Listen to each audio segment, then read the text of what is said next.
Boa noite para você de casa. Agora o NTV News. Patos de Minas confirma 262 novos casos da Covid-19. Homem de 65 anos morre em decorrência da doença. Com UPA superlotada, pacientes reclamam da demora para os atendimentos. Após mostrarmos reclamações, Prefeitura promove mudanças em centro de testagem da Covid. O apelo desesperado de uma mãe para salvar a filha. O aumento na procura por testes de Covid em meio à nova onda da doença. Moradora reclama que tráfego de veículos pesados tem provocado danos no bairro Santo Antônio.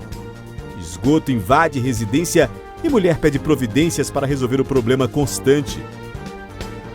Mãe com 4 filhos pede ajuda para não ficar sem moradia. A movimentação no primeiro dia de vacinação contra a Covid para crianças em Patos de Minas. E Sindiúte quer que Estado reveja protocolo sanitário para a volta às aulas. Tem ainda a análise da notícia e muito mais informações a partir de agora no NTV News.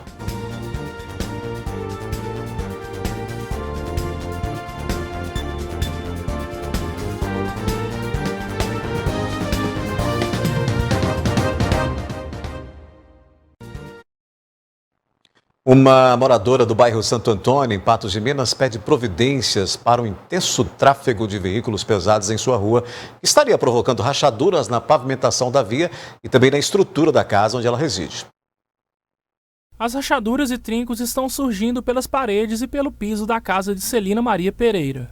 Ela reside há 23 anos na rua José Pascal e afirma que nos últimos 6 meses tem sofrido transtornos com o trânsito de caminhões pesados pelo local. Os veículos que trafegam em direção a uma obra no fim da rua estariam causando as rachaduras pela casa de Celina. É caminhão toda hora, eles não respeitam a criança, tem demais aqui criança. As mães também não importam, por isso que ninguém quer falar. Celina havia reformado a casa há apenas 4 meses e, após passar pelos transtornos, decidiu colocar o imóvel à venda. Ela afirma que conversou com o dono do loteamento sobre o surgimento das rachaduras, mas que teria sido ignorada. Eu parei ele aqui na minha porta, aí eu perguntei ele se era ele que era o dono. Aí ele falou assim, por quê? Eu falei assim, nossa, mas tá passando caminhão demais aqui. Ele falou assim, não, tá para parar, mas não parou não. E já tem mais de uns 6 meses que tá esse sofrimento. Eu pus a placa de venda na minha casa por causa dessa tentação. Segundo a aposentada, a rua que se encontra repleta de buracos e rachaduras não é asfaltada desde a penúltima gestão da Prefeitura de Patos de Minas. É de casa até que, graças a Deus, não tem não, mas é da rua mesmo, que a rua não foi feita para passar caminhão pesado. Foi o Pedro Lucas que fez essa lama assalto aqui, não é assalto, não aguento o assalto. De acordo com Celina, além dos trincos e rachaduras que também afetam as residências vizinhas, o tráfego intenso de caminhões pesados provoca muita sujeira e acúmulo de entulhos pela rua. Revoltada, Celina pretende tomar providências por conta própria caso a situação não seja resolvida. Nossa, não fala não. Agradeço muito essa chuva que lavou. Ele não limpa, é feriado, é de sábado até 5h30 da tarde. Nossa, é horrível. Eu adorava aqui, mas eu tô odiando. Em nota, a assessoria de comunicação da Prefeitura afirmou que nestas situações, os próprios moradores devem entrar em contato com a Defesa Civil por meio do telefone 199 para que a situação do local seja resolvida. O endereço de Celina foi encaminhado para o órgão responsável para que as devidas providências sejam tomadas em relação ao problema. Espero a ajuda de vocês, do poder público, me ajudar, o prefeito correr atrás disso aqui, porque ali não é a área de construir. Ele falou que vai fazer condomínio fechado. Aqui já tem gente até demais, não precisa mais construir ali não. Prédio não. Porque eu acho que ali não é lugar de prédio, não. Por que não compra minha casa e faz aqui? Que a minha casa tem 2 lotes, no caso. Em vez de eu fazer ali naquela baixada, que é lá mais perto do rio fica. Se a minha já é perto, pior a dele. Tem mais reclamações, hein? Uma moradora do bairro Bela Vista reclama de transtornos agora causados pelo esgoto em sua casa. Segundo ela, basta chover para que os resíduos invadam o interior do imóvel. As imagens que mostram a casa tomada pela água foram feitas por uma vizinha da aposentada Dalila Maria Camargo de Moura. Além de ter ficado sem energia durante o temporal que caiu na última segunda-feira, ela ainda precisou lidar com a rede de esgoto que volta de um bueiro que fica no meio da casa. Eu ganhei, olha pra você ver, olha pra você ver. Se tem condições de um trem desse. Essas cadeiras aí se molhar, perde tudo. Perde tudo. Na hora que ele chegar aqui, você mostrar pra ele. Eu vou mostrar. Dalila reside na rua Pierotti, no bairro Bela Vista, e segundo ela, toda vez que chove, a rede de esgoto retorna para o interior da casa, atingindo a copa, sala e banheiro, danificando móveis e alimentos. Que sai aquele esgoto mais fedido, larga minha casa tudo. Vocês viram que está estragando meus móveis? Vocês estão vendo como é que está bagunçada? Eu não posso pagar um outro aluguel caro, porque eu só ganho um salário. E eu, como diz o outro, sou doente, tenho meus remédios ali, tudo. Tem as coisas ali que vocês podem ver, até que eu tenho que fazer cirurgia. E não posso fazer agora, que tudo é pagado. Aposentada usa medicamentos para tratar da depressão, de problemas cardíacos, além de calmantes e remédios para dormir. Em contato com a Copasa, Dalila teria sido informada da necessidade de uma reforma para resolver o problema com o esgoto. Eles falou que tem que arrebentar a minha sala, a casa todinha, para tirar a rede de esgoto de dentro da minha casa. E tem muito tempo que começou isso? É toda a vida. É chover, armar a chuva, larga a minha casa todinha d'água. Ela precisa lidar com o mau cheiro do esgoto e a umidade, que inclusive está estragando um jogo de mesa e cadeira no valor de R$ 1.200 que ela havia adquirido recentemente. Eu espero que ela resolva alguma coisa, porque eu não tenho condições, a casa não é minha, eu não tenho condições nem de pagar um pedreiro. Porque só de remédio eu gasto 800 no mês. E fora as outras contas, eu tenho água. A minha água veio de R$122. Ontem, chegou ontem. Não tem um talão vencido, porque esse ainda não venceu. E mora só você? Mora só eu. Eu sou o homem e a mulher da casa. Viúva, Dalila sobrevive apenas com o salário mínimo. Além das despesas de casa e medicamentos, ela precisa arcar com o aluguel. Segundo a aposentada, mesmo com o problema do esgoto, ela quer permanecer no imóvel e tentou, sem sucesso, comprá-lo do proprietário. E eu já pelejei com o homem para fazer um negócio comigo. Ele não reage, ele tem que reagir, porque ele reagindo, eu vou pedir ajuda para me arrumar a casa. Porque como é que eu vou arrumar uma casa para os outros? Eu pago ele 450 de aluguel, esses 400, e ele tem que fazer um negócio comigo do jeito que eu posso pagar. Eu não posso, eu não quero tomar a casa dele, porque ele comprou e pagou, mas eu quero comprar da maneira que eu posso pagar, porque ele tem muita casa aqui na cidade. Muita casa que ele fala pra mim. Inclusive ele falou, a senhora não quer mudar pra outra casa? Eu falei, não quero não, porque eu já tenho 2 anos que eu tô aqui. Então eu quero ficar aqui, que eu fico perto da minha mãe. Minha mãe está com 82 anos. Então ela tá velha, eu preciso cuidar dela. Eu estou chegando de lá agora. Em nota, a Copasa informou que uma equipe operacional foi enviada à residência nesta quarta-feira, né? O texto diz que o extravasamento, essa volta, né, desses resíduos, eles chamam de extravasamento, ainda é reflexo do grande volume de chuvas que atingiu a região. De acordo com a Copasa, as redes de esgoto não são dimensionadas para receber a água pluvial. Quando essas interferências ocorrem, pode haver o refluxo para os imóveis. Depois do intervalo aqui no News, família pede ajuda para não ficar sem moradia em Patos de Minas. Tem também o apelo desesperado de uma mãe para salvar a filha.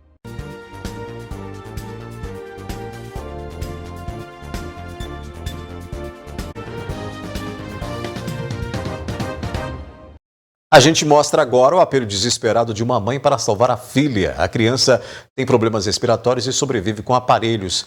Ela precisa com urgência de uma vaga em hospital especializado. Emanuele, que tem cerca de 40 dias de vida, deu entrada na UPA no último dia 10 com um quadro de bronquiolite, que é uma infecção pulmonar viral. Desde sua internação, foi colocada no oxigênio devido à saturação baixa e à dificuldade de respirar.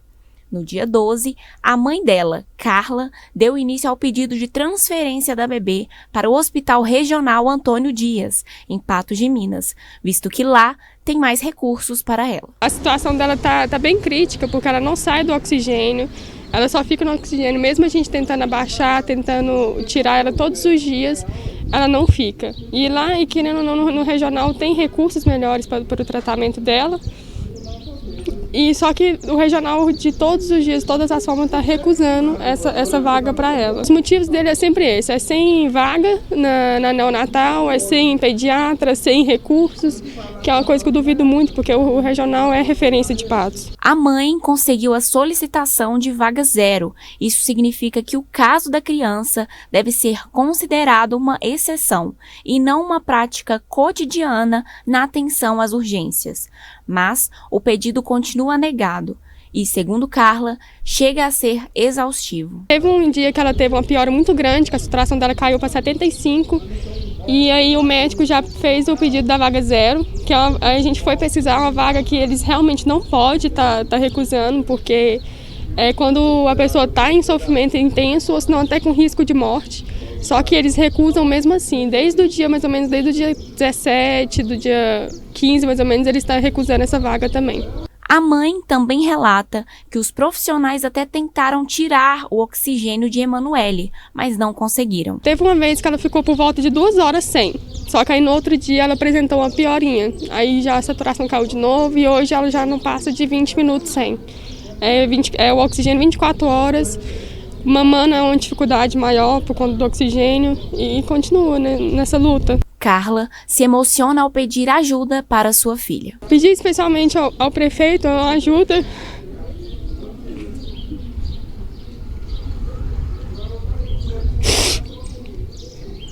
Saúde aqui tá péssima, viu? Esses vereadores, esse prefeito aqui no meio das pintas. Desculpa.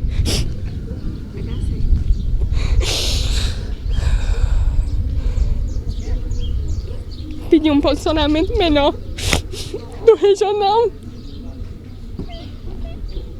porque do jeito que a minha filha tá aqui, ela não pode continuar. Eu temo pela vida dela, porque ela pode ter esse problema pro resto da vida, ou até mesmo não apresentar nenhuma melhora. E eu só quero ajuda para conseguir transferir ela para o regional, ou senão até mesmo para cidades próximas, para ver se o tratamento dela é adequado, porque aqui na UPA é atendimento de primeiro socorro só, não tem esse tratamento intensivo que ela precisa. Eu só suplico que dê essa vaga para ela.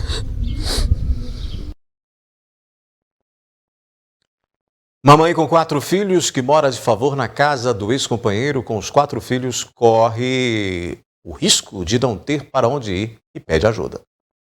Daniela está morando em uma casa de fundo, que é do ex-marido, há quase 8 anos.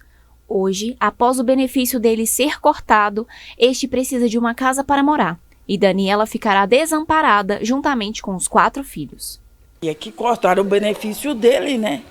E ele tem que vir para cá, para essa casa do fundo e alugar da frente para ele sobreviver, né?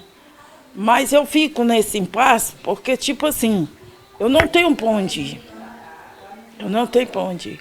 Como eu te expliquei ontem, eu gostaria de uma moradia, queria fazer um apelo para o prefeito, para as autoridades de Patos de Minas, a população de Patos de Minas, que pudesse me ajudar, gente. A moradora do bairro Alto da Serra se demonstra preocupada quanto ao futuro dos filhos de 8, 11, 16 e 17 anos. A qualquer hora eu posso partir dessa vida e aonde vai ficar meus filhos? Aonde vai ficar meus filhos? Essa é a minha preocupação. Porque na mesma hora que a gente está vivo, a gente pode não estar. E eles? Se já está difícil para eles comigo aqui, lutando, batalhando, e sem eu? Eu não estou dizendo que eu vou morrer agora, mas ninguém sabe do dia de amanhã. É só Deus que sabe, né? Então, eu gostaria muito, estou aqui mais uma vez para fazer esse apelo. A senhora trabalhava de doméstica e, atualmente, teve que mudar de serviço devido a problemas de saúde. Sendo assim, tem tirado seu sustento como cuidadora. Porém, como não é um emprego fixo, tem passado por dificuldades financeiras. Não tem sido fácil. Não tem sido fácil, como eu já falei uma vez, repito, porque tem dia que a gente não trabalha, não tem dinheiro. Aí os filhos, principalmente ela, né? É a menor, não entende. Mãe, não tem um copo de leite, não. Mãe, não tem uma bolacha. Mãe, não tem um miojo. E a gente não tem para dar, né? E aí, se eu voltando para o aluguel, seja lá por que for comer, aí como é que eu vou fazer mesmo da minha vida?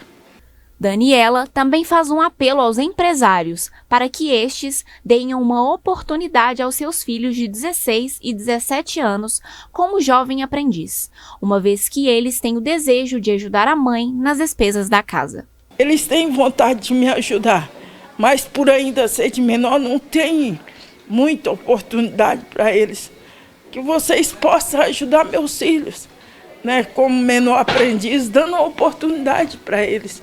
Já evita de estar na rua, né, aprendendo aquilo que não deve, né? Eles querem e precisam trabalhar.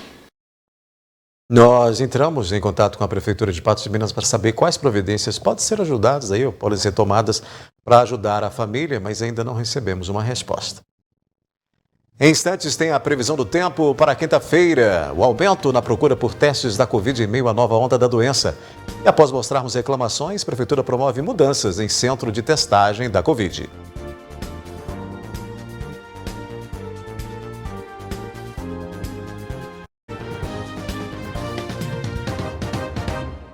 Nós mostramos esta semana as reclamações relacionadas à demora e às acomodações de pacientes que aguardavam pelo atendimento no novo centro de testagem e enfrentamento à Covid em Patos de Minas.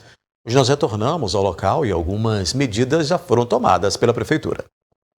Barreiras de contenção foram colocadas entre as ruas Amazonas e Rui Barbosa para isolar as pessoas que aguardam em fila para serem atendidas no centro de testagem e enfrentamento à Covid-19, situado no antigo CAPS AD, na rua Dona Luísa.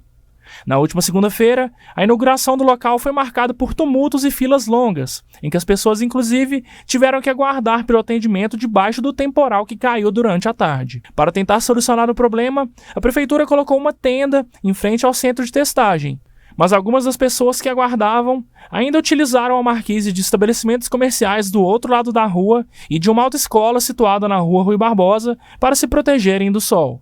Segundo comerciantes que não quiseram se identificar, clientes estão deixando de procurar pelos serviços prestados devido ao medo das pessoas que estão aguardando pelo atendimento no centro de testagem e enfrentamento à Covid-19. Pois é, com uma alta transmissibilidade da variante Ômicron, a procura por testes de Covid teve grande aumento em todo o estado de Minas Gerais, né? O temor diante da grande quantidade de novos casos fez com que a busca pela testagem disparasse. A corrida por um teste de Covid está cada vez mais acirrada. Nessa rede de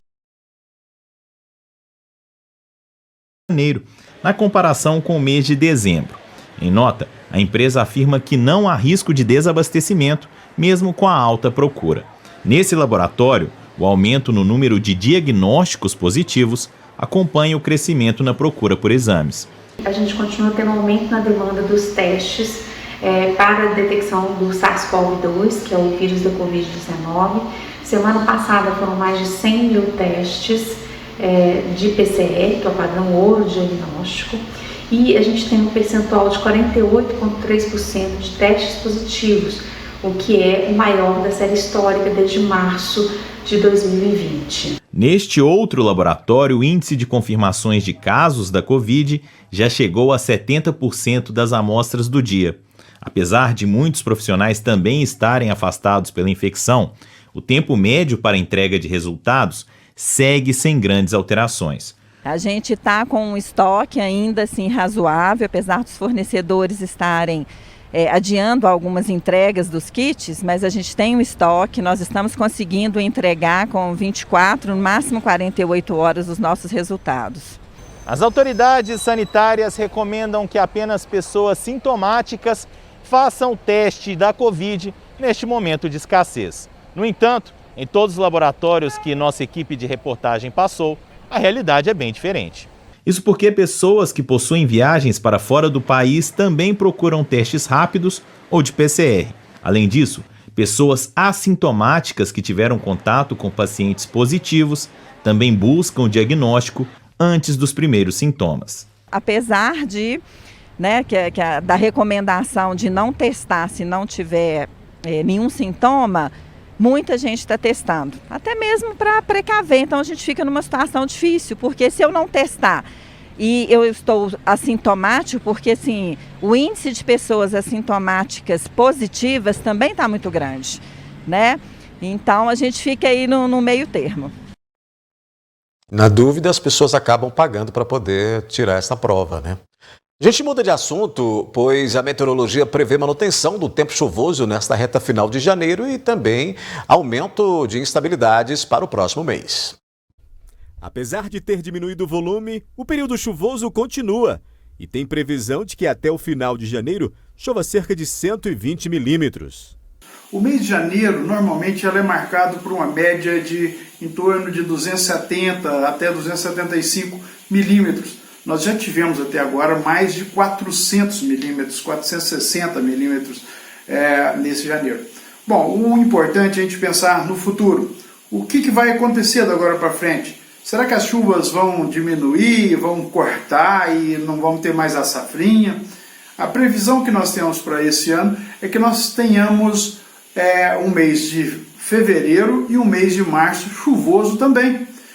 Médias em torno aí de 230, 220 milímetros para esses meses é acima da média, visto que nessa época em torno de 150 é o que preconiza a média aí. Além destes dados, o climatologista destaca a previsão da incidência de chuvas nos próximos meses. O importante é que nós estamos vendo que não só mês de fevereiro, março, abril, maio também tem previsões de chuvas significativas, o que propicia uma grande opção de safrinha para aquele agricultor que trabalha, que preconiza a ideia de fazer uma segunda safra, né?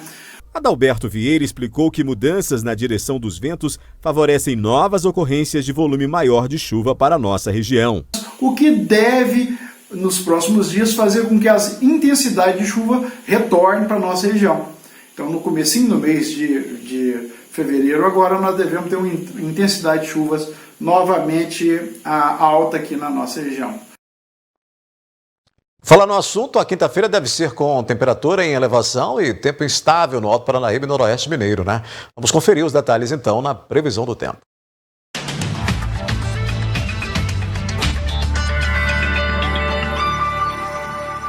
Liquida Óculos 2022 New Color. São mais de 6.000 óculos e armações com preços incrivelmente baixos. De acordo com o IMET, a tendência é de céu parcialmente nublado a nublado, com possibilidade de pancadas de chuva e trovoadas isoladas. Em Patos de Minas, as temperaturas devem variar entre 19 e 31 graus. Em Coromandel, a máxima prevista é de 32 graus. Em Varjão de Minas, mínima de 20 e máxima de 31 graus. Em Lagoa Formosa, a previsão é de mínima de 19 e máxima de 30 graus. E em Carmo do Paranaíba, as temperaturas variam de 19 a 29 graus nesta quinta-feira. Daqui a pouco aqui no News, a movimentação no primeiro dia de vacinação contra a Covid para crianças em Patos de Minas. O boletim confirma 262 novos casos da doença e homem de 65 anos morre em decorrência da Covid. Patos de Minas começou a vacinar crianças com até 10 anos de idade contra a Covid-19. Nesse primeiro dia, a procura pela imunização foi bastante tranquila. Hoje teve início a vacinação de crianças de 8 a 11 anos com comorbidades. Aqui no ginásio poliesportivo do Unipan, o município recebeu 690 doses pediátricas da Pfizer para iniciar a vacinação dessa etapa de crianças aqui em Patos de Minas. A maior parte dessas vacinas foram destinadas para a PAI e para a Associação Esperança Azul. Inclusive, a vacinação teve início ontem na Associação Esperança Azul, que presta auxílio a crianças com autismo. Hoje aqui a gente teve a oportunidade de conversar com o Murilo, que foi a primeira criança vacinada nessa etapa de hoje, que estava acompanhado com o pai dele, Vair. Eu estou muito feliz, né? Assim, único. Agora eu posso voltar para a escola, ver meus amigos, meus colegas. Uma espera longa, né? A gente já tinha vacinado e ele não retornou à escola, então a gente está no regime bem perto em casa. E agora vemos a possibilidade da vacina chegar para as crianças também, né? a gente já saiu cedo de casa e já é o primeiro a ser vacinado, porque a vida precisa voltar ao normal. A gente percebe que a procura pela vacina hoje foi alta dos outros grupos, mas que ainda tem uma certa resistência dos pais para trazer as crianças nessa primeira etapa. Eu conversei com um garotinho de 9 anos, o Átila, que se mostrou bem destemido em relação a receber a primeira dose da vacina contra a Covid-19 hoje. Foi tranquilo, mas tô calma. Hoje foi na vacina, eu olhei, ele não doeu nada. A vacina do Covid é legal. Além da vacinação pediátrica, houve também a vacinação de segunda dose com os imunizantes da Pfizer, AstraZeneca e Coronavac. Além disso, quem já havia completado o esquema vacinal até o dia 15 de setembro recebeu a terceira dose da Pfizer. Eu conversei com a Eulália, que foi uma dessas pessoas que foi imunizada com a terceira dose hoje. Muito importante, né? Devido a essas vacinas que a gente tem tomado aí, que deu uma controlada, tá tendo muito caso, mas internação em vista do que teve o ano passado tá pouco, né? Então é muito importante, não deixa de tomar a terceira dose não, gente, porque é uma coisa muito importante para nós. É recado dado, né? Precisa se vacinar. Embora a gente tenha aí uma menor movimentação nesse primeiro dia de vacinação no ginásio Unipam para crianças até 11 anos. Ludmila Bahia comigo aqui para a gente abrir essa nossa análise da notícia. Hoje é quarta-feira, ela tem uma jornada toda especial na quarta-feira, mas não deixe de vir aqui para participar do NTV News. Boa noite, Ludmila. Boa noite, Odair Cardoso. Boa noite a todos que estão conosco aqui no NTV News, na análise da notícia. Pois é, a vacinação de crianças começou também em Patos de Minas, dada a largada também na maioria dos municípios mineiros. Não é uma vacinação obrigatória, assim como não é para adultos também, mas já a comunidade científica brada com muita tranquilidade sobre a importância dessa vacina também entre o público jovem e ainda mais num período que a gente já fala de retorno das aulas, daqui a pouco já começa toda essa movimentação e como uma barreira importante para controlar esse vírus que não dá trégua. Pois é, falar nisso, daqui a pouco a gente vai mostrar um material do Sindiúte questionando a modificação dos protocolos. Daqui a pouquinho a gente mostra isso daí, nessa imunização das crianças, porque já voltam as aulas, né? Mas vamos atualizar os números da Covid em Patos de Minas. Boletins a gente colocar aí na tela, né? Foram confirmados 262 novos casos da doença, um número expressivo, como tem sido nesses últimos dias. Os casos ativos continuam aumentando, a quantidade de doentes que se recuperam em casa chegou aí a 1.456. Número elevado, né? Pelo menos 19 patenses estão internados, 6 deles em leitos de UTI. E olha, subiu para 555 o número de vidas perdidas para a enfermidade, né? De acordo com o boletim, a vítima, um homem de 65 anos, faleceu no dia 5 de janeiro aí, em decorrência da Covid-19. A gente mostra também os dados das internações hospitalares, considerando aí também os pacientes de outros municípios, né, que são atendidos nas redes de saúde pública e privada em Patos de Minas. São 20 internados em leitos clínicos e 8 em leitos de UTI. Esse boletim, Ludmila, ele vem agora, ele foi modificado, né? Ele vem trazendo também aí, vou pedir o Matheus para deixar o boletim na tela, ele vem agora com a ocupação total de leitos para todas as doenças. Nas questões clínicas e também de UTI. E ali tem ali uma disponibilidade, por exemplo, nos clínicos total, né, para todas as doenças, você percebe ali que os clínicos de 194, 164 estão ocupados. Né? Nos UTIs, das 72 disponíveis, 51 estão ocupadas. É aquela coisa que a gente sempre diz, né? Nós temos aí uma estrutura um tanto quanto frágil em meio, novamente, ao aumento expressivo de casos, né? Até porque houve uma redução de disponibilidade de leitos quando a pandemia deu uma trégua e todo mundo respirou aliviado e muito otimista com relação ao afastamento da infecção que se proliferava. A gente respirou muito tranquilo.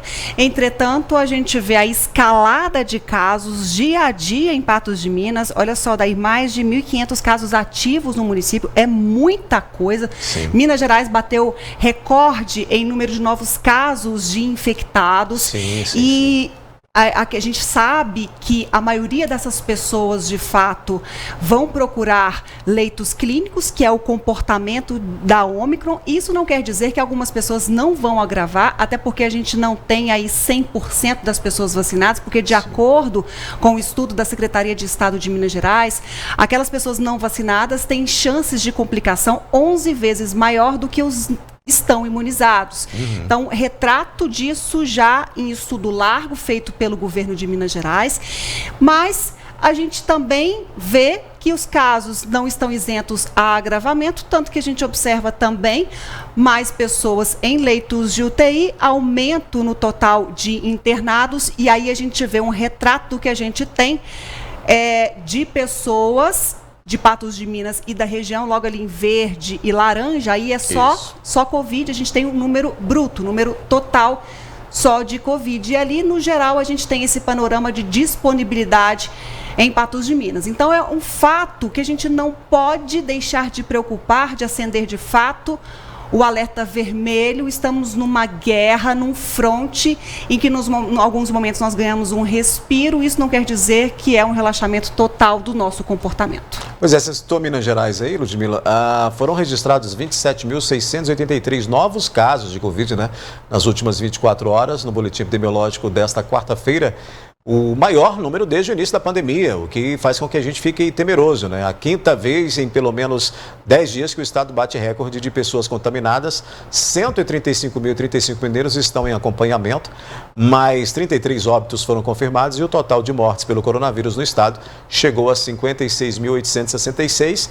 A gente já tinha falado disso na semana passada do Fábio Baquerite, que você trouxe aqui a informação durante aquela coletiva que ele deu na semana passada, já chamando atenção para esse aumento que viria. Esse aumento está vindo, né? E esses picos que vão acontecer, e a gente vê essa situação em Minas que vai batendo recorde dia a dia.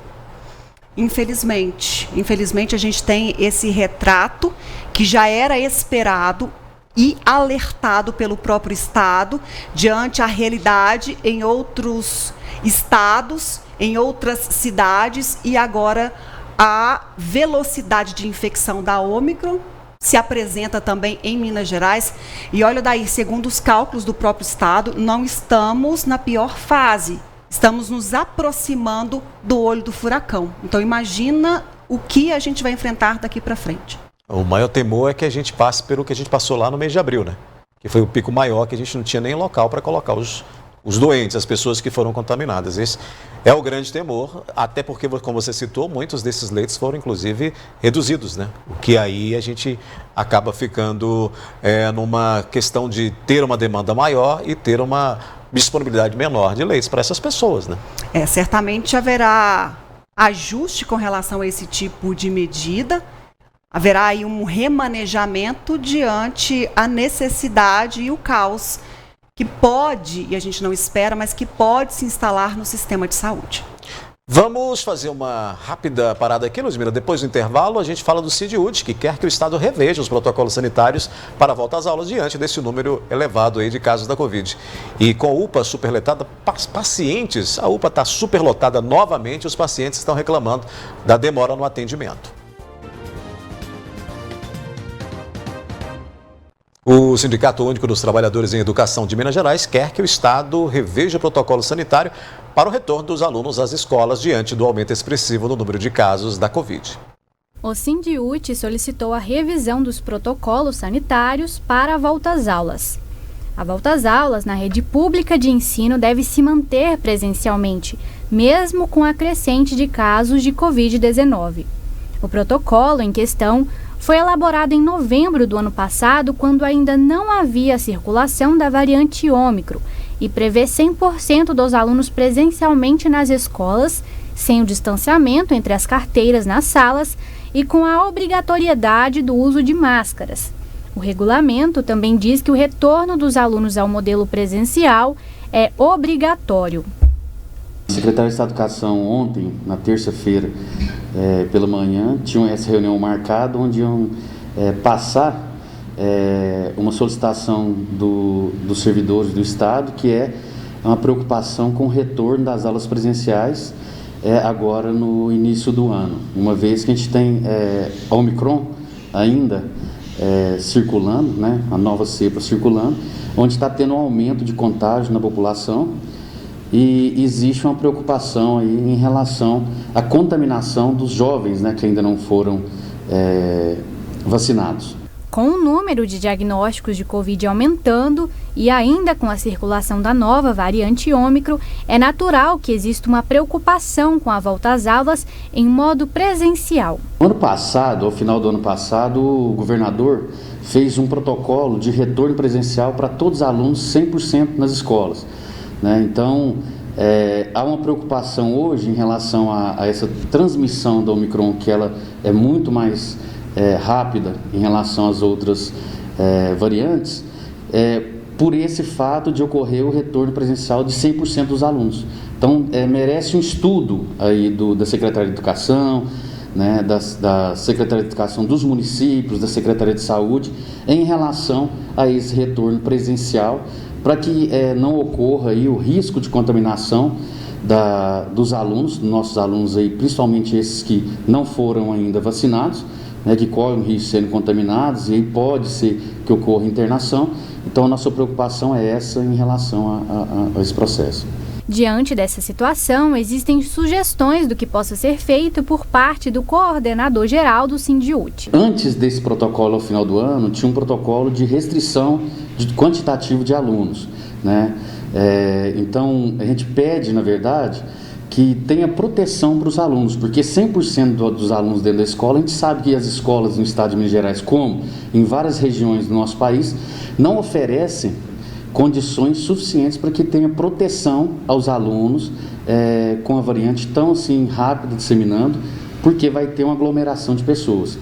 Considerando o cenário atual, o diretor acredita que cabe uma observação a respeito da crescente dos casos para que haja um parecer final.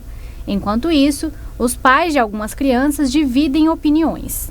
Como mãe, gostaria muito que fosse repensado a questão do ensino remoto, como foi feito aí durante esses 2 últimos anos de pandemia.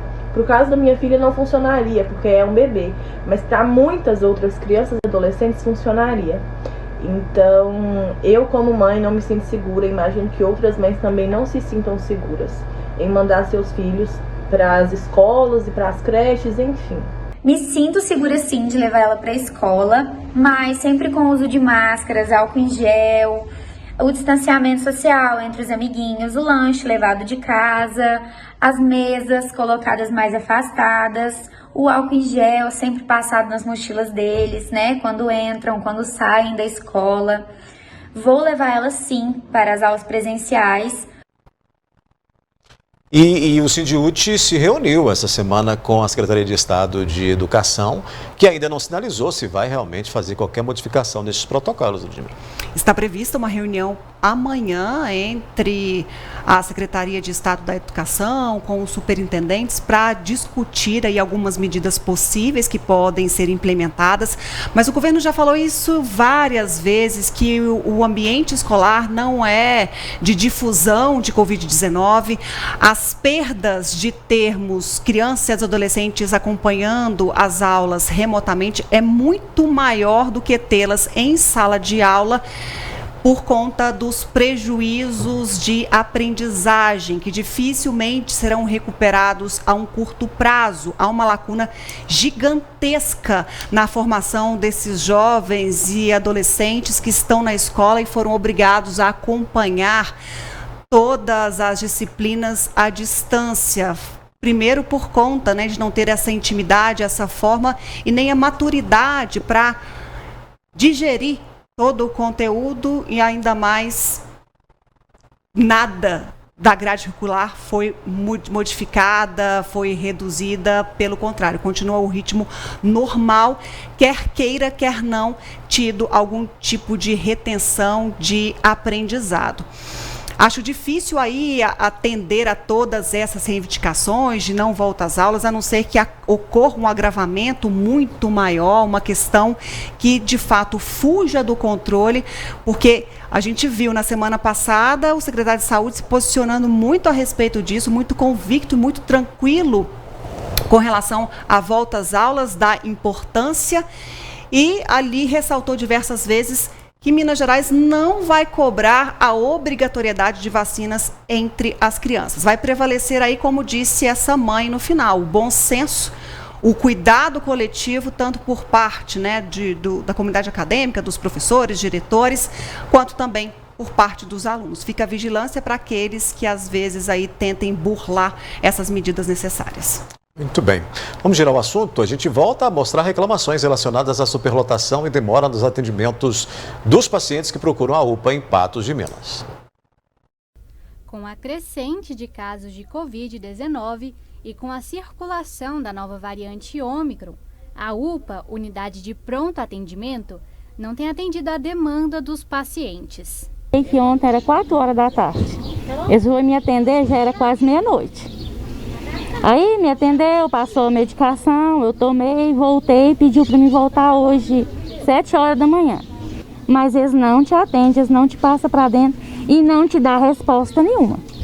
Aí você fica observando, enquanto passa 30 na triagem, passa um lá para dentro, para ser atendido. A situação é desgastante, de modo que até agrave os sintomas de quem espera para ser atendido. O pouco espaço do local obriga que alguns pacientes esperem do lado de fora, embaixo do sol. Cheguei às 7 e pouquinho da manhã aqui, passando mal, sentindo dor no corpo. Me passou pela triagem. Tudo bem, ok. Quando a fé me levou lá pra dentro, ele me deu um chá de cadeira. Eu fiquei esperando. Depois voltei, a menina da recepção tratou super mal, uma loira lá. Não, tudo bem. Ela falou, não, 3 horas você volta. Cheguei 2 e pouquinho, nada me chamar. Fui lá, a mulher virou e falou, não, tem que fazer triagem tudo de novo. Como se eu já vim, já fiz triagem, já fiz tudo, ainda passar por essa multidão de gente de novo. Aí eu falei, não, moça, adianta aí. Ela começou a achar ruim e não chamou também não, nós tá esperando. Tanto eu quanto esse pessoal aqui todinho. Além da demora do atendimento, os pacientes se queixam ainda da demora para a entrega de exames. E pediu para mim vir hoje para tomar medicação e fazer um exame de sangue e um de urina para ver que eu tô com pedra na vesícula. Aí até então eu vim, fiz o exame, falou que meio-dia o resultado estava pronto. Aí eu tô aguardando até agora para mostrar esse resultado, não tive êxito nenhum e tô com muita dor. E até agora nada. Eu já estou desesperada, não sei o que eu vou fazer. E aí eles vão passando gente na frente e vai virando aquele tumulto aqui, não libera para ir embora. Em vez deles atender os exames, né, que já estão prontos, que as pessoas vão embora. Aí já não tem quem deu de cedo, é almoço né, não tem nenhum lugar para a gente ficar. Esse desconforto aqui, esse sol aqui, que não tem nenhum todo, nem nada. A superlotação de crianças e adultos também é uma preocupação para quem espera atendimento, considerando a crescente de casos de Covid-19. E é criança no meio de adulto, é criança no chão, é aquela baderna. E esse vírus aí, que nós o corona chegou, voltou de novo com tudo, todo mundo precisando de atendimento. Eles não dão satisfação, só simplesmente olha pra gente com aquelas caras assim, o que você tá fazendo aqui? Não te dá um parecer com nada. E essa situação minha de todo mundo que está aqui. Simplesmente falou que tem que aguardar. É desesperador porque nós temos uma demanda muito grande e nós temos um sistema que não dá conta de atender toda essa demanda. Fato é esse. Agora, medidas precisam ser tomadas, né? Retrato do caos, retrato da miséria humana, um problema anunciado, que a gente vem vendo aí as autoridades falando há semanas desse problema que poderia ocorrer com a Ômicron. E é claro que a porta de entrada inicial vai ser a principal impactada nesse momento. Em Patos de Minas, a UPA, a prefeitura abriu, um centro de enfrentamento à Covid-19, para testagem, para os casos leves, e aí a gente vê muitas que estão recorrendo à UPA, como também da própria orientação da prefeitura, que em casos mais graves procure a unidade de pronto atendimento. Com os casos que a unidade já atende, somado a essa nova demanda, não poderia ser esse retrato diferente, esse retrato triste, esse retrato sofrido, que só quem está lá na fila, só quem está lá esperando atendimento sabe falar. Não adianta de fora quem está assistindo de casa, na cama confortável, que não está enfrentando ou não precisa e criticar. Vai lá passar porque essas pessoas estão passando. Vai escutar o choro, vai escutar a demanda. Dói.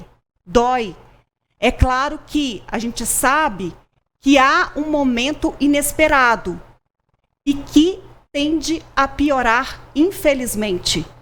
Então, é hora, de fato, de apresentar uma solução, de acolher melhor essa população. Porque não dá para dar essa resposta que essa senhora disse ter tido não, viu, Odair? Esperar. Como que espera quando o assunto é saúde? E aí a gente acompanha essa situação com as mãos atadas. O papel do jornalismo é justamente mostrar isso, mas a gente percebe que ao longo do tempo a situação vai só piorando, ainda mais porque nós temos um déficit maior de atendimento com o fechamento do São Lucas, né? E aí, em meio a uma explosão de casos de gripe, de florona, de Covid, esse sofrimento é na ponta, esse sofrimento é para quem está na base, na parte de baixo dessa coisa toda, que é quem não tem condição de pagar pelo atendimento médico. Ludmila, mais uma última notícia. Agora há pouco, a queda de um IP na região central de Patos de Minas, durante a chuva com ventos, na tarde de hoje, mobilizou equipes do Corpo de Bombeiros. Uma árvore da espécie IP caiu nesta avenida onde estamos, a Avenida Padre Almir, atrás do antigo Cadeião. O incidente ocorreu após um forte temporal na tarde desta quarta-feira. Eu conversei com o Sargento Caixeta do Corpo de Bombeiros sobre esse assunto. A gente recebeu uma ligação pelo 93, a respeito da árvore que tinha caído aqui na Avenida Padre Almir. A gente deparamos aqui, a árvore já se encontrava aqui no chão. A gente podemos perceber que a raiz da árvore já estava um pouco já podre, danificada. Foi uma chuva muito pequena, o vento não foi tão forte assim, mas é uma árvore que já vinha com problemas. E devido a esse aumento de chuva aí, esses tempos aí, foi aonde que ocasionou a queda dela. E chegou a atrapalhar o trânsito? Ela caiu na pista ou não? Ela caiu na pista, ficou a metade da pista aqui está toda interditada, A Polícia Militar deu apoio aqui, isolando o local para a gente realizar o corte dela e a retirada. E chegou a machucar alguém? Não chegou a machucar ninguém. Curioso que o Adalberto Vieira, o climatologista, falava dessas chuvas, Elas são chuvas isoladas e chove numa parte da cidade e outra não chove. Tem gente que deve ter estranhado ver essa reportagem aí de chuva com vento, já que, por exemplo, na parte mais alta da cidade sequer choveu. E aí em outros setores choveu mais forte, com chuva com ventos. É esse período, É verão, são chuvas isoladas e acaba provocando esses pequenos incidentes. O nosso NTV News fica por aqui, a análise também, amanhã a gente se encontra novamente, ok? Amanhã tem mais informações, a gente começa o nosso telejornalismo às 11h30 com 30 minutos, a gente se espera por lá. Muito obrigada pela sua audiência, pela sua companhia, boa noite. Um abraço a todos, obrigado pela companhia, até amanhã.